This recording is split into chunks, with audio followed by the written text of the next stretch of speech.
Oh, I didn't see you were here. Hold on just a sec. Hold on. Hello. How are you? You probably want to study some cost control because this is lecture 2 on chapter 3. And we'll get to chapter 4 here in a bit. But we want to start with the basics today. Of course, I'm Phil Dreschfield. I'm your instructor online, cost control. I know it's been a while, so welcome back, folks. It's time to look at some interesting concepts so we can get underway here. All right, so all about cost control. The idea of generating a number known as cost of sales, or COS, is generated by inventory, okay? Inventory plus purchases minus closing inventory is your cost of sales, okay? It's pretty simple. If you've ever been to a restaurant or a food service operation, you know they take inventory on a regular basis, right? You should take inventory on a regular basis. Do you know that by taking inventory at least once a month, you can increase your bottom line profit for between 5 and 7%? True. We'll explain that after a bit. But anyway, you have to take inventory on a regular basis, and you keep track of your purchases, okay? And at the end of the period, usually it's at the end of the month, you do your closing inventory. So opening plus purchases minus closing gives you your total cost of sales, okay? Now, cost of sales can also have some credits in it that'll affect the way your overall food cost is calculated. For example, you can get a credit on your cost of sales if you give your employees meals, okay? An employee meal, if you have a small restaurant, there's only 2 or 3 employees, isn't much. But by the time you start running a multi-million-dollar hotel where you have 35 people just on your hospitality or just on your housekeeping crew, employee meals begin to add up. And if that's one of the employee benefits, you have to adjust your cost of sale by giving a credit for employee meals, okay? Also, comps or complementary items that are given away during the course of business. Those are also considered credits toward your cost of sales. So, for example, you're running a family restaurant. You have a family of 4 that come in with their screaming kids, and they're ordering all fried chicken dinners, and at the end of the meal, the kids are screaming. One of them is throwing a tantrum, and the manager comes up to you and says, I think my food is making your food is making my kids ill or ill-tempered, or their food additives, blah, blah, blah. And you say, wow, I'm so sorry. How about if I cover the cost of your meals? Why don't we pack up what's left and you take it home with you, or would you like some complimentary desserts? Just get them out of here. That's called a comp. Those are credits against cost of sales. I was exaggerating, of course, but those do happen. You know, sometimes a bartender who is concerned because one of his patrons has waited too long for a drink might comp a drink. In other words, might give away a drink because the customer had to wait so long. You understand how comps go. Some other things that happen, credits against cost of sales could be grease sales. Let's say that you sell your used grease back to a grease recycling. You know, at Brightwater, we're going to have a food truck, and it's going to have biodiesel generators on it. So even though we'll be able to sell or to purchase oil for our deep fries, when we sell it back to the truck to operate as fuel, that goes as a credit against cost of sales. You following this? It's getting a little confusing, but it shouldn't. All right. Other things that are included in cost of sales that you will always know about, but tough to kind of measure, are theft, waste, and giveaways, okay? Which, in my opinion, are the same thing as theft. But I digress. How do you track that? Well, you know that certain things are going to wind up in the trash can. There's certain food products that are going to get wasted, okay? Over-purchased, underutilized, mishandled in the refrigerator, temperature and time abuse. For whatever reason, it gets thrown out or it gets stolen.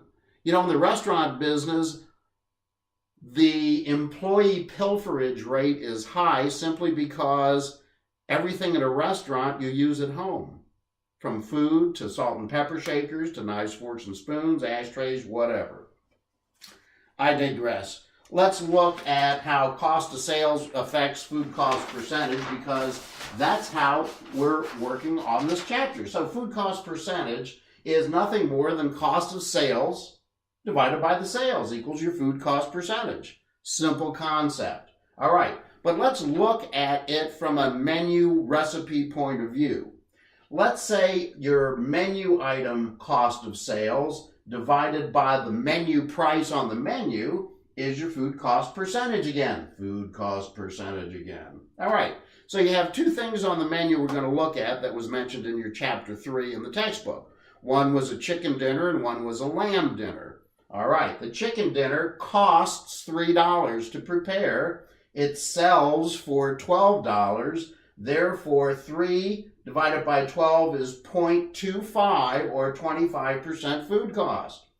Your rack of lamb dinner, however, costs $12 to put on the plate. You sell it for $32. That gives you a food cost percentage of 37.5. So which is more profitable? Which is better for the restaurant? Well, if you're going after strictly food cost percentage, your chicken dinner is going to be better because it only incurs a 25% food cost.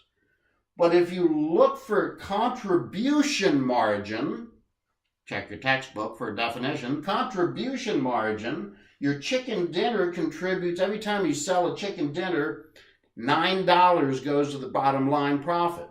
Contribution margin, it's the difference between the cost and the price. Okay, looky here on the lamb dinner. Okay, you sell it for $32, it costs you $12 to make it, $20 for a contribution margin. So, which is more profitable? We'll discuss that another time. Now, we need to talk about standardized recipes because this whole concept for chapter 3 and chapter 4 is how do you cost out a recipe and how do you price out an item on your menu, and therefore how do you create a menu mix that is profitable for your establishment. Okay, you ready for this? This one's going to go fast. Here we go.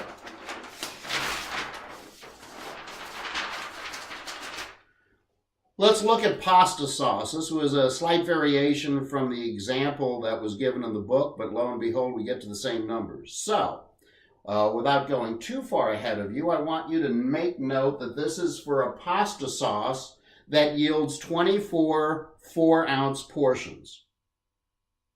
Got that? 24 4-ounce portions. Okay, we got that. That's the yield. Now, how do we figure out how much 24 4-ounce portions cost?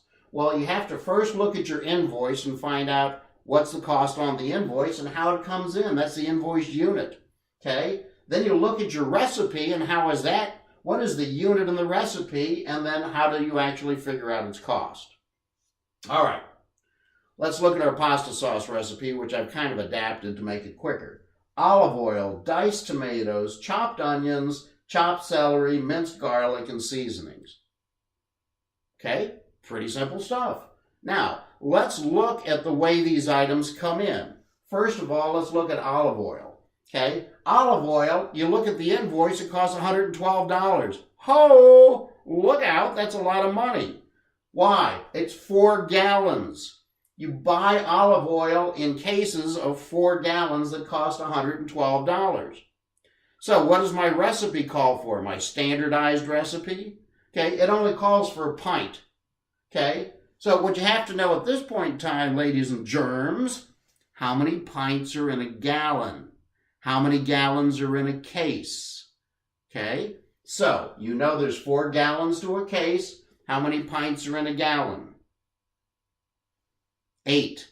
Okay, take 112, divide it by 4. You get the cost per gallon divided by 8. You get $3.50, which is the cost of a pint of olive oil. Am I going too fast? I didn't think so. Okay, let's go look at diced tomatoes.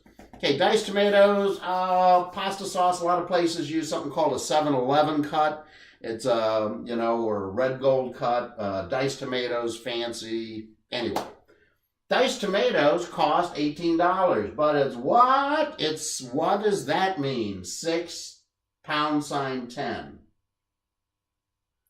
$18. That means $18 for 6 number 10 cans of diced tomatoes. How about that? What's a diced tomato? Okay, you know what a diced tomato is, but what's a number 10 can? Okay, it's one of those big cans you see in the grocery stores, not necessarily on the top shelf, on the bottom shelf where they do the bulk items. They're the great big cans. They're about this tall, about this wide.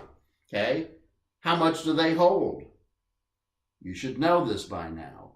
Okay, a number 10 can holds 6 pounds, 6 ounces of product, or about 105 to 109 ounces if it's liquid.